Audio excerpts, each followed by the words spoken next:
Hello everyone, welcome to Sanmarga classes. 25ನೇ ಪ್ರಶ್ನೆ ಸಮುದಾಯ ಎಂಬಂತಹ ಚಾಪ್ಟರ್ ಇಂದ ಭಾರತೀಯ ಬುಡಕಟ್ಟು ಜನಾಂಗವನ್ನ ಹೇಗೆ ವಿಭಾಗಿಸಲಾಗಿದೆ? ಭಾರತೀಯ ಬುಡಕಟ್ಟು ಜನಾಂಗಗಳಲ್ಲಿ ಈಶಾನ್ಯ ವಲಯದ ಆದಿವಾಸಿಗಳು, ಇವರು ಗುರುಂಗ್, ಲಿಂಬಿ, ಚಕ್ಮಾ ಈ ತರ. ಓಕೆನಾ? ಇವರು ಈಶಾನ್ಯ ರಾಜ್ಯಗಳಲ್ಲಿ ಕಂಡು ಬರ್ತಾರೆ ಮಕ್ಕಳಿಗೆ. ಯಾವುದು ಅಂತಂದ್ರೆ ಎಕ್ಸಾಂಪಲ್ ಆಸಾಂ, ತ್ರಿಪುರ, ಮಣಿಪುರ, ನಾಗಾಲ್ಯಾಂಡ್ ಮತ್ತಿತರ ರಾಜ್ಯಗಳಲ್ಲಿ ಕಂಡುಬರುವಂತಹ ಆದಿವಾಸಿಗಳು ಈಶಾನ್ಯ ವಲಯದ ಆದಿವಾಸಿಗಳು. ಕೇಂದ್ರ ವಲಯದ ಆದಿವಾಸಿಗಳು ಅಂದರೆ ಸಂತಾಲರು, ಕೋಲರು, ಮುಂಡರು ಮತ್ತು ಬಿಲ್ಲರು. ಓಕೆನಾ? ಇವರು ಕೇಂದ್ರ ವಲಯದ ಆದಿವಾಸಿಗಳು.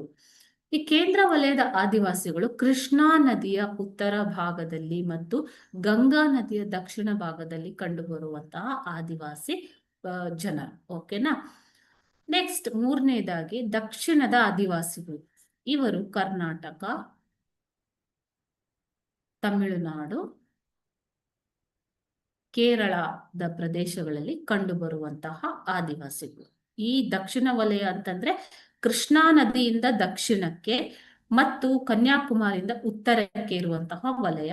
ಈ ರಾಜ್ಯಗಳಲ್ಲಿ ಕಂಡುಬರುವಂತಹ ಆದಿವಾಸಿಗಳು ಉದಾಹರಣೆಗೆ ಸೋಲಿಗರು, ಎರವರು, ತೊಡವೆ, ಚೆಂಚು ಮತ್ತು ಕರ್ನಾಟಕದ ಸಿದ್ದಿ ಜನಾಂಗದವರು, ಜೇನು ಕುರುಬರು, ಇವರೆಲ್ಲ ದಕ್ಷಿಣ ವಲಯದ ಆದಿವಾಸಿಗಳು. ಓಕೆ, ಸೊ ಇನ್ನೊಂದು ಗುಂಪಿದೆ, ನಾಲ್ಕನೇದಾಗಿ ಅಂಡಮಾನ್ ಮತ್ತು ನಿಕೋಬಾರ್ ದ್ವೀಪಗಳಲ್ಲಿ ಕಂಡುಬರುವಂತಹ ಆದಿವಾಸಿ ಜನಾಂಗದವರು.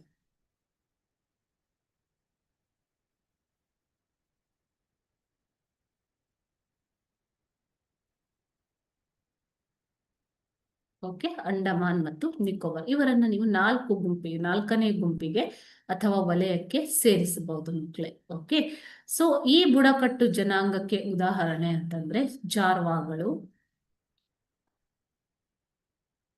ಓಂಗೆ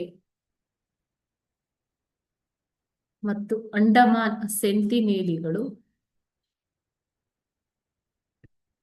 ಅಂಡಮಾನ್ ನಿಕೋಬಾರಿಗಳು ಅಂತ ಹೇಳ್ತಾರೆ. ಓಕೆ, ಅಂಡಮಾನ್